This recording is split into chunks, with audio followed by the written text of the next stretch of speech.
ప్రభుని అలా వర్ణిస్తుంటే, వాస్తవంగా ఆ పాట అన్నప్పుడు హాస్పిటల్లో ఉన్నాడు. అప్పుడు అన్న కొరకు రాయాలి ఒక పాట అని అన్న పాడుకోవడానికి ఆలోచించి రాసిన పాటది.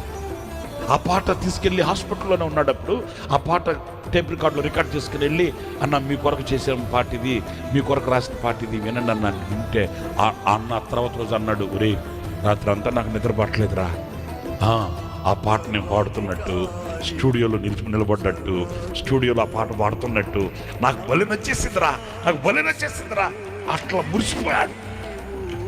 అలాగ మురిసిపోయాడు. ఇక్కడే మన విజయవాడలో ఇక్కడ బెంచ్ సర్కిల్ దగ్గర ఒక స్టూడియో ఉంటే,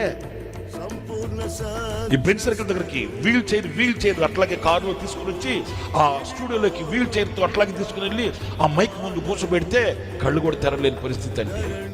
ఇట్లా పచ్చగా ఒళ్ళు క్షీణించిపోయి ఆ చైర్లు అట్లా మాంసపు ముద్దలాగా కూర్చొని పాడుతుంటే ఆ సౌండ్ ఇంజనీర్ బ్రదర్ బెత్తరపోయాడు.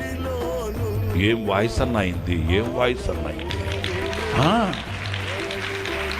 మనిషి చూస్తే ఏమో మాంసపు ముద్దలాగా ఆ వీల్ చైర్లో ఒక చోట అట్లా ఒదిగిపోయాడు, మాంసపు ముద్దలాగా. ఆయన గళమెత్తి పాడుతుంటే కృపగల వాయిస్ అదంతే. హల్లెలూయా.